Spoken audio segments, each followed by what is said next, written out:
Now, what I was saying is that it is important for the president to understand that people judge you by the friends and the company you keep. And therefore, this president must be feared, not loved. And we have given him the guidance of Machiavelli.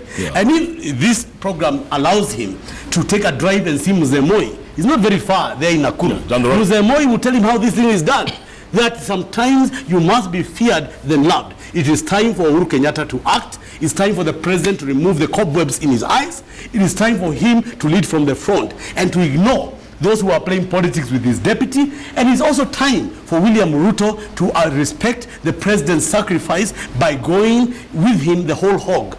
That the president never left him anywhere. The president has not elected to leave him, but that does not mean that the president should be blackmailed into doing something that will not serve the interests of Kenya. So let me ask you this, Tony. Will these two, the president and his deputy, will they be together come 2017? You know what, Jeff? I would rather lose an election. I would rather be wrong and win and lose.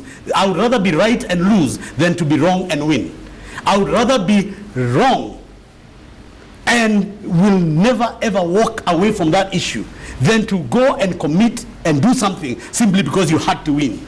This country is at a moral crossroads. We must decide to become right because God is good and all the time God is good. We must agree that if you have to pay an electoral price, pay that price. But do the right thing for Kenya. Uhuru Kenyatta was not born to be president for Kenya for life. If anybody in Rift Valley thinks that Uhuru needs this job, you take it and run. And let Uhuru and I go and see some motorsport somewhere. In fact, we've reached the age of retirement. President Uhuru, join me, let's retire. If these people don't want you, let's go. Why are they bothering you? I mean, this country cannot be held hostage by any person. And nobody in Kenya is above the law, and nobody should take this country for granted. And let me tell you, whether you are in Jubilee or you are in court, when you take Uhuru Kenyatta on the way you are doing, let me tell you, there are people who stand up for him. And there are people who are going to stand up for those who died. And there are people who are going to stand up for the dignity of the men and women of this country who do not have to be taken to political charades every now and then. And therefore, me, I've said my part. I am saying bring it on. And I'm saying do what you want. We are here. And we are the people.